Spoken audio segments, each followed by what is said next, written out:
설교 제목이 사사시대의 공백기입니다. 신학적으로 사사시대의 어떤 특정한 때를 공백기라는 이름을 붙이는 그런 개념이 있는 건 아닙니다. 본문을 묵상하면서 이렇게 이름을 불러볼 만한 시기일 수 있겠다, 이런 생각이 들어서 사사시대 공백기 이렇게 제목을 붙여봤어요. 어떤 의미에서 공백기라고 부를 수 있을까요? 사사가 없던 시대가 아닙니다. 그런 점에서는 다른 사사시대와 똑같죠? 3명의, 오늘 읽은 본문 안에 3명이나 되는 사사가 등장합니다. 공백기라 하면 어느 시대와 어느 시대 사이를 성경에서 아예 언급을 안 하고 지나가면 공백기 이렇게 할 만도 할 텐데, 그런 것도 아니죠? 어떤 의미인지 여러분 13장 1절을 한번 보시면, 눈으로 한번 이렇게 보십시오.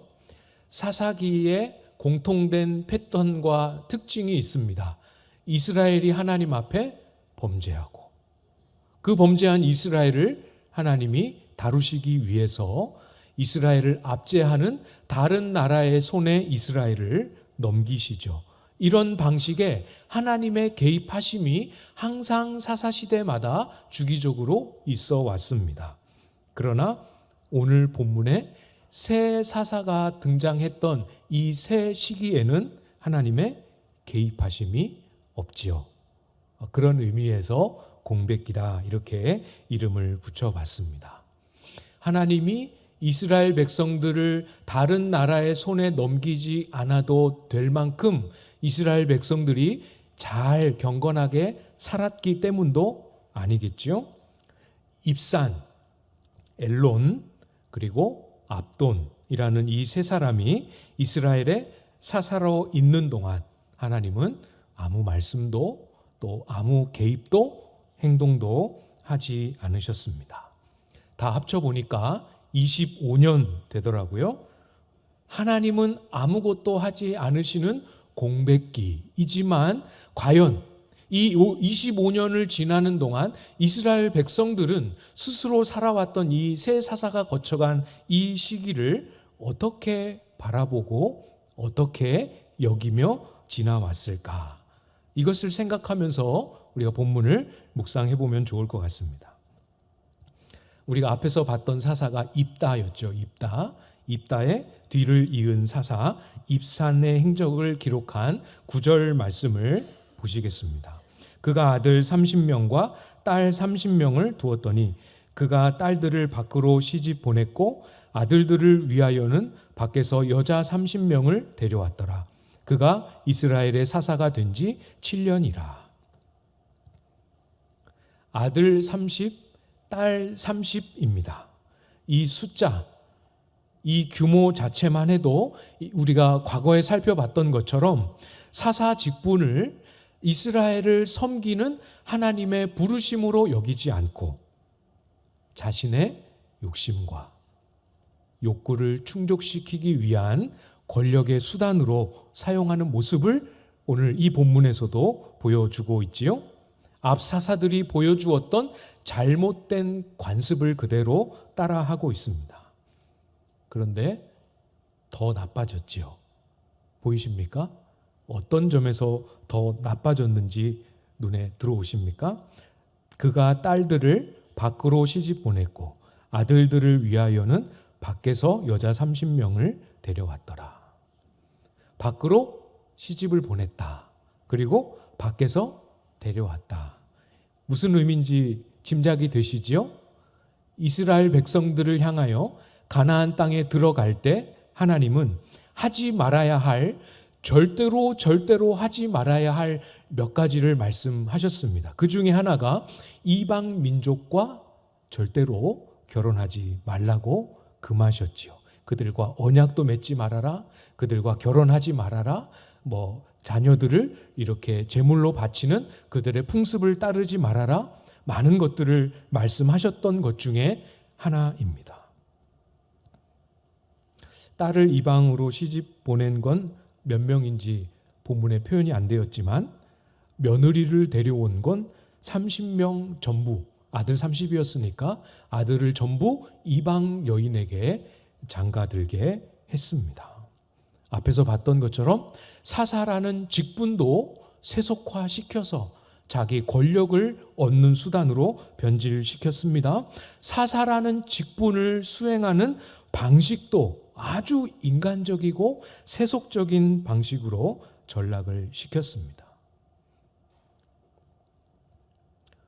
한 나라의 왕이 자기 아들, 왕자나 공주를 다른 이웃 나라의 왕자 또는 공주와 결혼을 시키는 것, 혹은 이웃 나라의 귀족의 자녀들과 결혼을 시키는 것, 이것을 정략결혼이라고 하지요.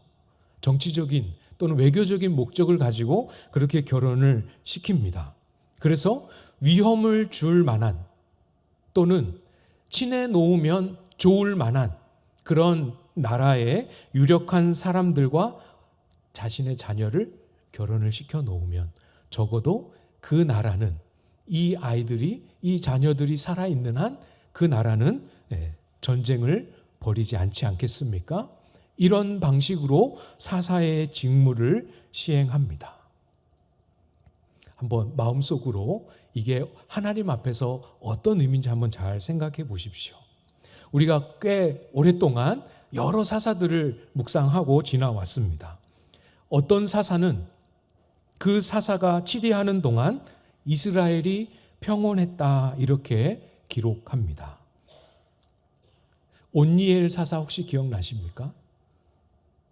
에훗이라는 사사도 있었습니다. 드보라 기억나시죠? 그 다음에 기드온. 기드온은 확실히 그래도 이 언급된 사사 중에 제일 최근에 우리가 묵상했었으니까 잘 기억하시리라 생각합니다. 이 사사들이 사사로서 이스라엘에서 섬기고 있었던 동안은 하나님이 그 이스라엘 땅에 샬롬을, 평안을 허락하셨습니다. 그런데 입사는 아니에요. 하나님이 주신 샬롬이 아니고 이방 여인, 절대로 결혼하지 말라는 이방 여인, 이방 남자들과 결혼을 하는 그런 방식을 통해서 전쟁이 일어나지 않도록 막아놓은 겁니다. 자기 힘으로, 자기 지략으로, 하나님이 금하신 방법으로 하나님의 샬롬을 흉내내고 있는 거죠. 아마도 세상은 이 입산의 정책을 지혜롭고 현명한 외교 정책이다 이렇게 말했을지 모르겠습니다.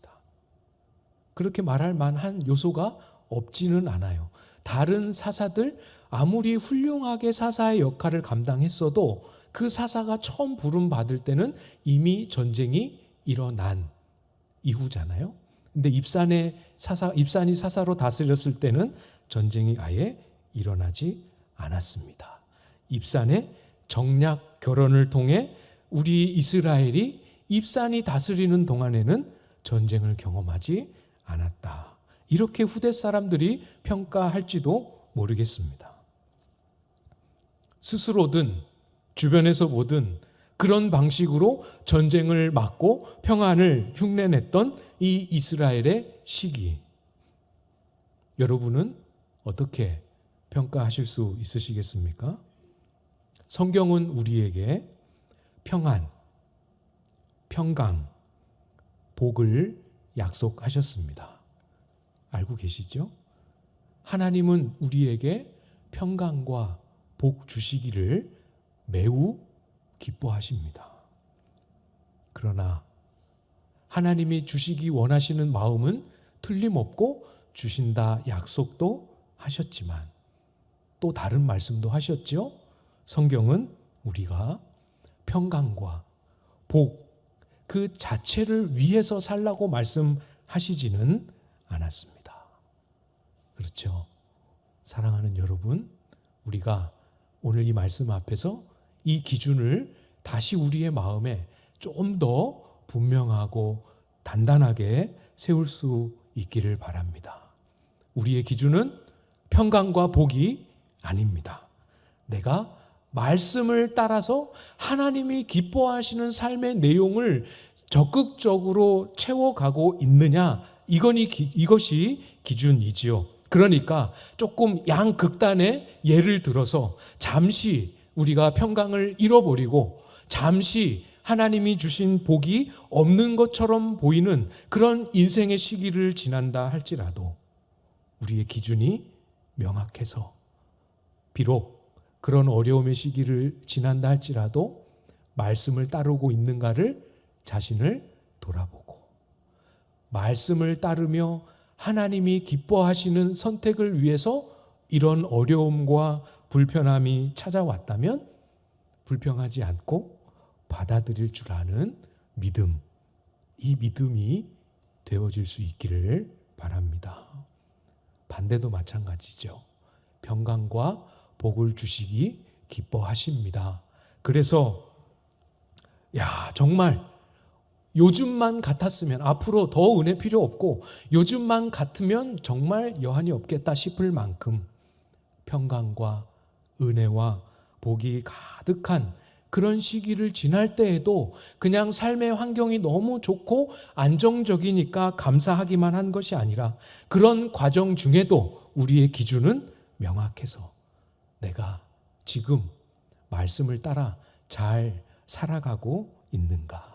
나의 삶의 내용이 하나님이 기뻐하실 만한 삶으로 채워져 가고 있는가를 고민하면서 하나님의 뜻대로 하는 근심을 기쁨 중에도 마음에 간직하고 살아갈 줄 아는 그런 믿음이 되실 수 있기를 부탁을 드립니다. 그 다음 사사 엘론이죠. 이름이 참 입에 안 익습니다. 엘론. 11절, 12절 말씀을 보시면 그 뒤를 이어 스불론 사람 엘론이 이스라엘의 사사가 되어 10년 동안 이스라엘을 다스렸더라. 스불론 사람 엘론이 죽음에 스불론 땅 아얄론에 장사되었더라. 보십시오, 여러분. 엘론에 관한 기록은 쉽게 말씀을 드리면 그냥 아무것도 없다, 이렇게 생각하시면 됩니다. 물론 기록이 없는 건 아니죠. 사사가 스불론 사람이다라는 소개도 있고 사사가 되었다는 기록도 있습니다. 사사로 10년을 섬겼다라는 기록도 있습니다. 죽어서 어디에 묻혔다라는 까지의 기록도 있습니다. 그러나 성경의 평가는 입산, 앞에서 봤던 입산과 다를 바가 없습니다. 어떤 점에서 다를 바가 없는지 말씀을 드릴게요. 아까 잠시 제가 언급을 드렸는데 보통 일반적으로 사사가 부름을 받고 세워질 때에는 전쟁이 일어난 시기입니다. 이미 오랜 세월을 주변의 다른 강대국에 의해서 압제를 당하고 침략을 당하고 고통하며 하나님 앞에 부르짖을 때 그때 하나님이 응답하시고 사사를 세우십니다. 무슨 말씀인지 아시겠죠? 그러나 오늘 본문의 입사는 그렇게 세워지지 않았습니다. 지금 보고 있는 엘론도 마찬가지입니다. 하나님이 적국의 이스라엘을 넘기지도 않았는데 사사가 이미 출현합니다. 하나님이 사사로 부르짖지도 않았는데 사사는 이미 세워져 있습니다. 사사의 역할이 압제하는 이방 민족과의 전쟁에서 이스라엘을 구원해내는 역할인데 그런 역할이 필요 없는 시기인데도 사사가 등장해 있습니다. 이 사사는 도대체 누가 세운 사사일까요? 누가 세운 사사겠습니까? 이제 이스라엘 사람들이 다 알아요. 이 시대에 좀 똑똑하고 좀 리더십 있고 야망도 있고 욕심도 있는 사람이 스스로 내가 지금 이 시대에는 내가 사사를 좀 해봐야겠다 하고 스스로 자처하고 일어납니다. 그래서 엘론은 그 앞에 사사였던 입산처럼 나도 이스라엘의 사사로 일어나서 인생 역전 한번 만들어 봐야지. 내 인생도 한번 성공 가도를 달려봐야지. 본문에는 없지만 그런 마음으로 사사직을 자처하고 일어난 거죠. 그러나 엘론은 실패했습니다. 앞에 입산처럼 그런 부를, 그런 권력을 못 얻었습니다. 하나 남았죠. 하나. 매장지. 그죠? 12절에 보면 스불론 땅 아얄론에 장사되었다. 이렇게 기록하죠. 이 아얄론이라는 지명이 엘론이라는 그 이름에 히브리어 알파벳, 점처럼 생긴 알파벳을 하나 딱 붙이면 아얄론이 됩니다. 자기 이름을 따서 지은 그 성읍에 장사된 것 말고는 아무것도 남기지 못했어요. 자, 이 두 사사만 놓고 정리를 좀 한번 해보겠습니다. 이 사사들의 인생을 여러분 잘 보십시오. 어떤 사람은 사사가 되었습니다. 사사가 되어서 막대한 부와 권력을 얻었습니다. 아들 30, 딸 30이라는 얘기는 어마어마하게 많은 부를 거둬들였고, 그 부와 권력을 통해서 많은 다른 이방 나라의 왕들처럼 많은 아내를 두었다라는 의미입니다. 어떤 사람은 사사가 되어서 이런 부와 권력을 누린 거죠. 이름만 사사이지 왕이 가지는 것들을 다 가지고 누리고 그렇게 소유하며 살았습니다. 이 사사의 입장에서는 자기 목표한 걸 이뤘죠. 이 사사는 성공한 사사입니까? 아무도 그렇게 대답하시지 않으실 거라 알지만 그래도 여쭤봅니다. 입사는 성공한 사사입니까? 또 반대로 어떤 사람은 사사가 되어서 따라하기도 하고 앞사람을 그대로 따라하기도 합니다. 경쟁적으로 앞사람이 이렇게 했으니까 나도 이렇게 해봐야지. 아니야, 나는 그것보다 더 잘할 수 있어 하면서 저렇게도 해봅니다. 그러나 앞사사만큼의 부도 얻지 못합니다. 엘론은 실패한 사람입니까? 성공적으로 부와 권력을 얻은 사사나 그 사사만큼 얻지도 누리지도 못해서 실패한 것 아닌가 싶은 사사나 똑같이 성경이 어떻게 그 인생을 바라보고 있는지, 사사로서 섬겼던 그 시기를 어떻게 기록하고 있는지를 여러분 잘 주목해 보십시오. 진짜로 아무것도 안 하지는 않았을 겁니다. 그러나 성경에 기록될 만한 일은 하지 않았습니다. 개인 인생이 아니라 사사로서, 이스라엘의 사사로서 역할했던 그 기간에도 주를 위하여, 이스라엘 민족을 위하여, 하나님의 뜻을 이루기 위하여 한 일은 아무것도 없었습니다. 여러분, 이 사사들만이 아니라 성경의 인물들만이 아니라 저도, 여러분도, 우리 모두는 우리가 이 땅에서 하나님께로부터 받았던 이 땅에서의 인생 전체를 놓고 하나님 앞에 설 순간을 피할 수 없습니다. 오해하지 마십시오. 우리의 인생 전체를 놓고 하나님 앞에 선다라는 것이 우리가 형벌의, 영원한 형벌의 심판을 받기 위해서 서는 것은 아닙니다. 그렇지만 틀림없이 우리 모두는 하나님 앞에서 우리의 인생을 성경의 기준과 하나님의 기준에 따라서 재평가하는 날을 반드시 만나게 될 겁니다. 당대 사람들의 눈에는 성공한 것처럼, 그 삶에 샬롬이, 평안이 있는 것처럼 보일 수 있습니다. 그래서 이 땅을 사는 동안에는 삶에서도 여유가 있고 만족이 있고 신앙생활도 잘하는 것 같아 보이고, 그 인생도, 그 가정도, 사회적인 지위도, 삶의 여건도 어느 정도 괜찮은 수준으로, 그래서 누가 봐도 아, 참 그 사람 성공적으로 잘 살았다, 이렇게 평가받으며 살아온 인생처럼 보일 수 있습니다. 그러나 그 평가가, 그 기준이 하나님 앞에서도 똑같을지 우리는 이것을 늘 질문하며 살아야 하지 않겠습니까?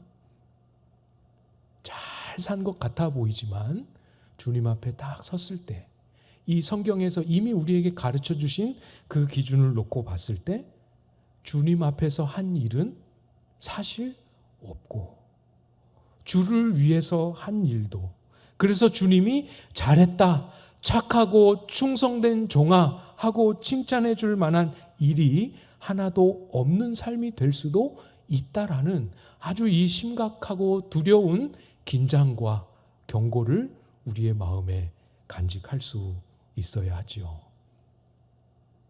저라고 예외일 수 있겠습니까?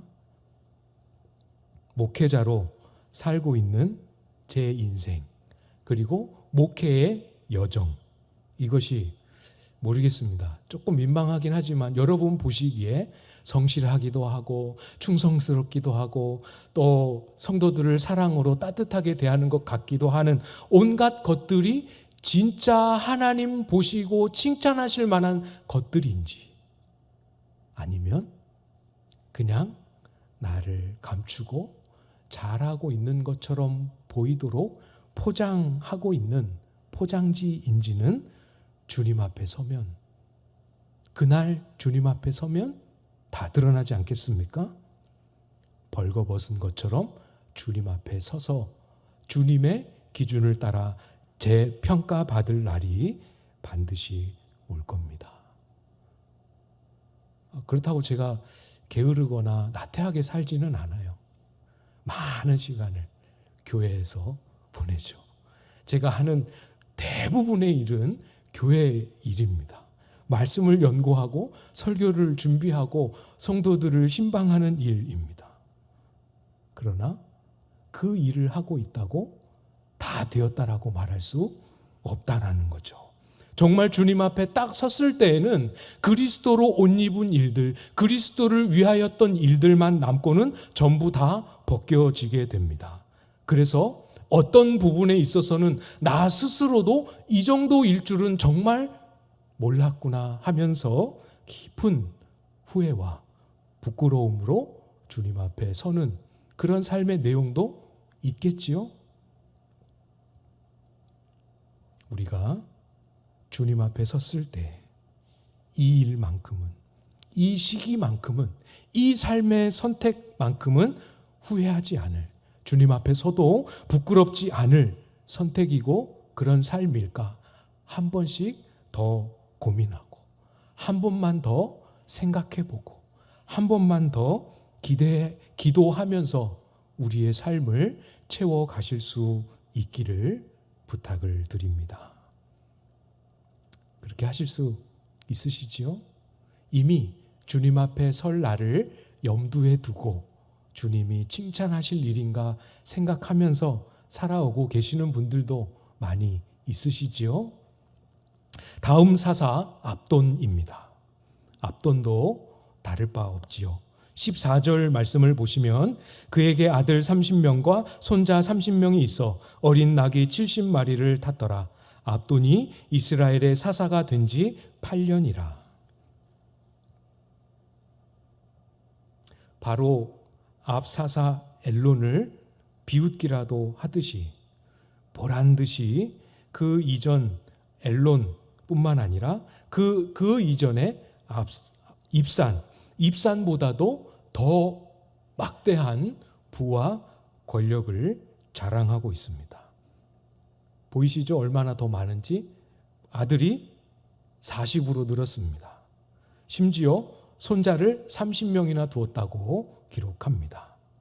다른 것도 더 많았을 거예요. 그러나 아들과 아들 40, 손자 30을 말한 이유가 있죠. 그 뒤에 나귀가 70입니다. 그러니까 아들 한 사람들마다, 손자 한 사람들마다 전부 다 나귀를 한 마리씩 다 소유하게 했다, 그런 뜻이죠. 더 업그레이드되고 발달되고 있는 게 보이십니까? 사사라는 이 직분을 이용해서 거머쥘 수 있는 부와 권세의 범위가, 내용이 점점 더 넓혀집니다. 더 많아집니다. 아마도 이 세 사람의 기록만 놓고 본다면 세상은 이 마지막 압돈을 향하여 박수를 칠 것입니다. 압돈을 불러서 강의를 듣고 그의 성경 비결을 배우고자 집중하겠지요. 똑같은 사사의 역할을 하면서 바로 앞 시대의 사사도 또 그 이전 시대의 사사도 이만큼 뛰어넘었잖아요. 입산에 아들 30, 딸 30도 뛰어넘어가지 않았습니까? 그러나 여러분, 성경이 이 압돈의 모습을 얼마나 슬프게 기록하고 있는지 잘 보십시오. 정말 슬프게 기록하고 있습니다.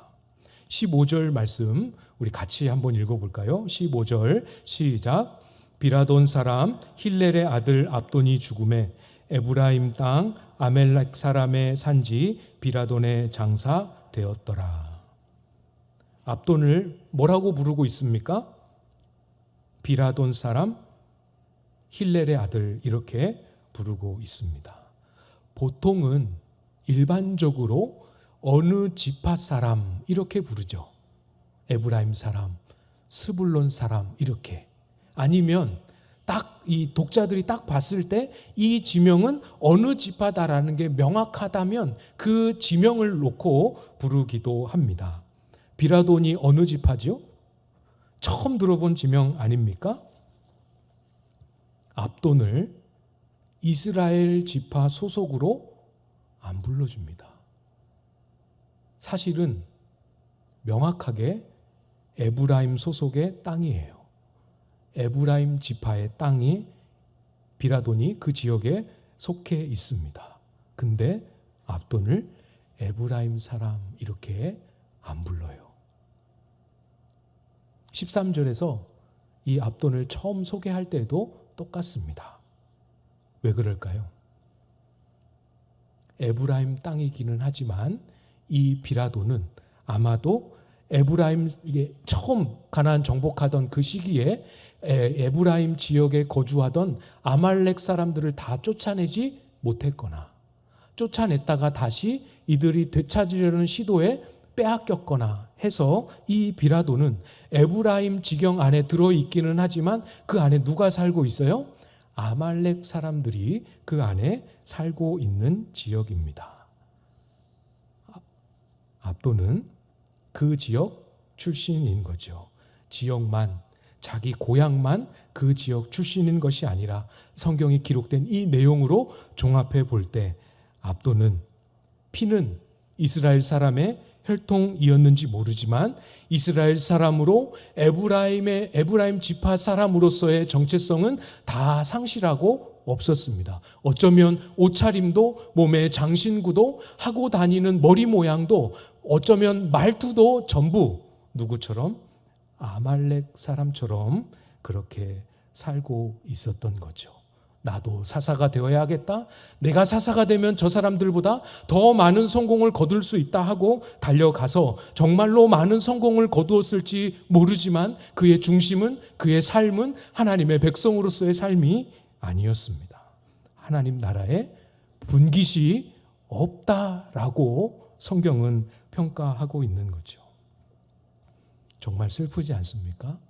이스라엘 사람이고 에브라임 지파 사람인데 하나님은 에브라임 지파로 그 사람을 부르기를 원치 않으세요. 이 성경을 이렇게 묵상하면서 막 이 목소리가 들리는 것 같아요. 이 성경이 본문이 간접적으로 압돈을 향하여 외치고 있는 것처럼 이스라엘 사람이고 에브라임 지파로 태어났는데 그럼에도 불구하고 압돈 너는 도대체 누구냐? 너의 정체는 무엇이냐? 압돈 너는 대체 사사로 있는 그 시간 동안 하나님 나라와 그 백성을 위하여 무엇을 했느냐? 저와 여러분 인생에 그 누구도 아무리 작더라도 이런 슬픔의 흔적이 아무에게도 없게 되기를 진심으로 소망합니다. 마태복음 25장 21절에 예수님이 달란트 비유를 말씀하시면서 이렇게 말씀하셨죠.